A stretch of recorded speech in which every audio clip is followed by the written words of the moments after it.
There are moments in financial history where one decision changes everything. One trade, one idea, one conviction. And in 1992, one man made a decision that forced a country to surrender. His name was George Soros. And this is the story of how he broke the Bank of England. To understand what happened, you need to understand the system. At the time, the United Kingdom was part of something called the European Exchange Rate Mechanism. The idea was simple: keep currencies stable, keep them within a fixed range, and most importantly, keep the British pound strong. The government believed stability would bring confidence. Confidence would bring investment, and investment would bring growth. But there was a problem. The pound was too strong, artificially strong. The economy was weak. Inflation was rising. Interest rates were high. And yet the currency was being held at a level it could not sustain. This created pressure, hidden pressure. And in financial markets, pressure always finds a way to release. George Soros saw this, not as a guess, not as a prediction,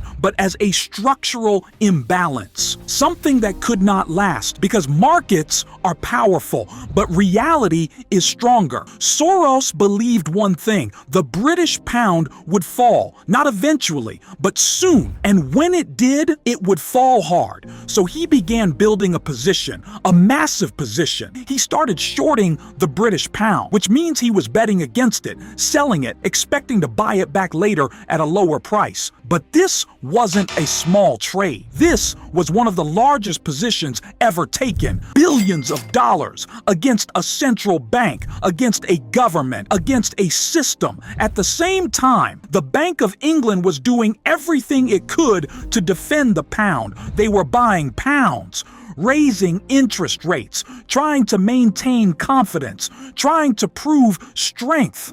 But the problem was deeper. You cannot fight the market when the fundamentals are weak. And Soros knew that. The more the Bank of England defended the pound, the more pressure built, because every action they took confirmed the weakness. And then came the day. September 16th, 1992, a day now known as Black Wednesday. The market opened with tension. Investors were watching closely, and Soros increased his position. He bet even more against the pound. This wasn't hesitation. This was conviction. The Bank of England responded. They raised interest rates aggressively, trying to attract buyers, trying to stop the fall, but the market didn't respond. Instead, it pushed harder. More selling, more pressure, more panic, and suddenly the situation became uncontrollable. The government could not maintain the currency level. They were running out of options,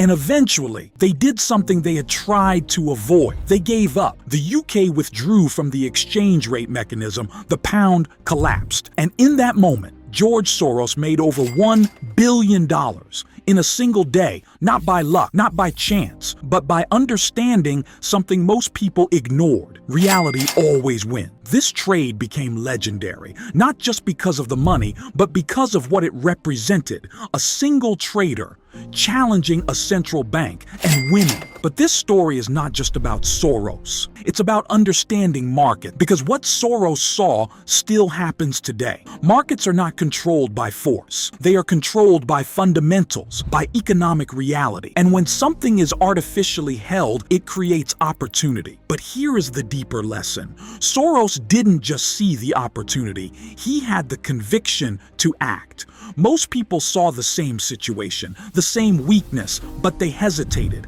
they doubted, they waited. Soros didn't, because in trading, seeing is not enough. You must act.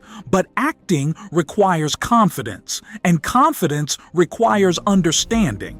Soros understood the system. He understood pressure. He understood timing. And most importantly, he understood risk. Because this trade could have gone wrong. If the Bank of England succeeded, the losses would have been massive. But he accepted that risk. And that is what separates professionals from everyone else. They don't avoid risk. They manage it. They understand it. They position themselves around it. And when the moment comes, they act decisively. Black Wednesday changed financial history. It proved something powerful. Even governments cannot control markets forever, because markets are not based on opinion. They are based on reality, and reality cannot be manipulated indefinitely.